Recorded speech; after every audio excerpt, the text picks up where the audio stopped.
Priyadarshini Jurala project complete చేయడానికి 25 సంవత్సరాలు పట్టింది. అదే కేసీఆర్ గారు ముఖ్యమంత్రి ఉన్నప్పుడు ఈ 35 ఇయర్స్ పట్టింది. కేసీఆర్ గారు ముఖ్యమంత్రి ఉన్నప్పుడు కేవలం 8 సంవత్సరాల్లోనే Kaleshwaram and Palamuru Rangareddy lift irrigation స్కీమ్లు కంప్లీట్ అయినాయి. ఇక రెండవది తెలంగాణ ప్రజలు గమనించాలి. 2023-24లో తెలంగాణ ప్రభుత్వ బడ్జెట్ డాక్యుమెంట్లో ఇరిగేషన్ డిపార్ట్మెంట్కు 44,000 కోట్ల రూపాయల అవుట్లే బడ్జెట్ కేటాయిస్తే సిగ్గుతో తల వంచుకోవాల్సిన విషయం ఏంటంటే కాంగ్రెస్ ప్రభుత్వం 24-25 బడ్జెట్ సంవత్సరంలో మల్లు భట్టి విక్రమార్క గారు ప్రవేశపెట్టిన బడ్జెట్లో కేవలం 22,000 కోట్లు మాత్రమే ఇరిగేషన్ కేటాయించారు.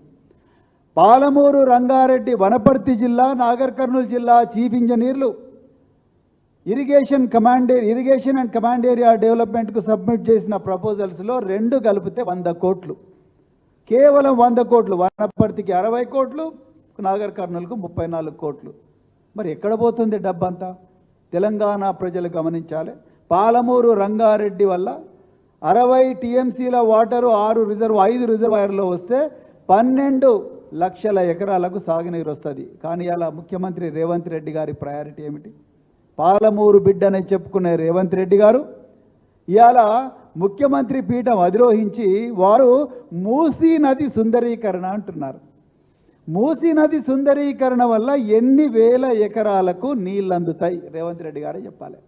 తెలంగాణ ప్రజల తలసరి ఆదాయము ఎంత పెరుగుతుంది మీరే చెప్పాలి. 1,50,000 కోట్లు అన్నాడు ఫస్ట్, తర్వాత 1,00,000 కోట్లు అన్నారు, తర్వాత 1,50,000 కోట్లు అన్నారు.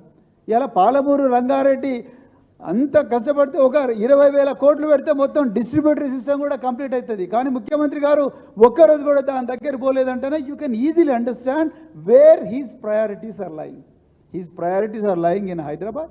His priorities are lying on the right bank and left bank of the Musi River, which is totally occupied by so many people, so many land sharks.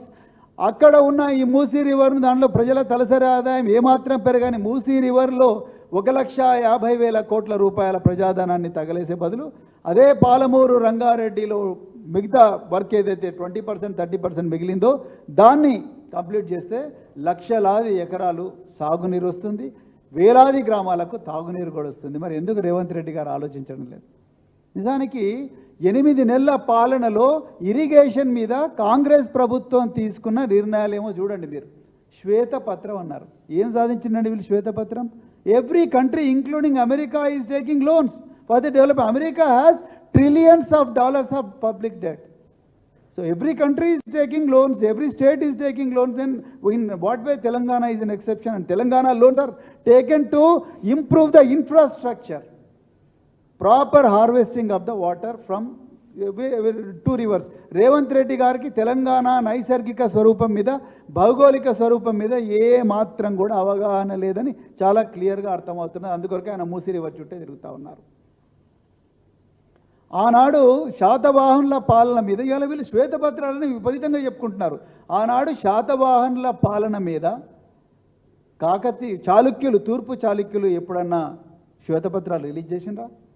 తూర్పు చాళుక్యుల పాలన మీద కాకతీయులు ఎప్పుడన్నా శ్వేతపత్రాలు రిలీజ్ చేసిండ్రా? కాకతీయుల పాలన మీద విజయనగర సామ్రాజ్యం ఎప్పుడన్నా శ్వేతపత్రాలు రిలీజ్ చేసిండ్రా? విజయనగర సామ్రాజ్యం పాలన మీద బహుమని సుల్తాన్లు ఎప్పుడన్నా చేసిండ్రా? బహుమని సుల్తాన్ల పాలన మీద ఆసఫ్ జాహీలు ఎప్పుడన్నా చేసిండ్రా? ఎందుకు టైం వేస్ట్ చేస్తున్నారు రేవంత్ రెడ్డి గారు? మీరు నాకు అర్థం కావడం లేదు. 44,000 కోట్ల బడ్జెట్ నుంచి 22,000 కోట్ల బడ్జెట్ తీసుకొచ్చిండ్రు. మొన్న మా వర్కింగ్ ప్రెసిడెంట్ తెలంగాణ మాజీ మంత్రి కేటీఆర్ గారు మేడిగడ్డ బ్యారేజ్కు పోయారు. అవును, మేడిగడ్డ బ్యారేజ్ మీద కాంగ్రెస్ వాళ్ళు దుష్ప్రచారం చేసిండ్రు.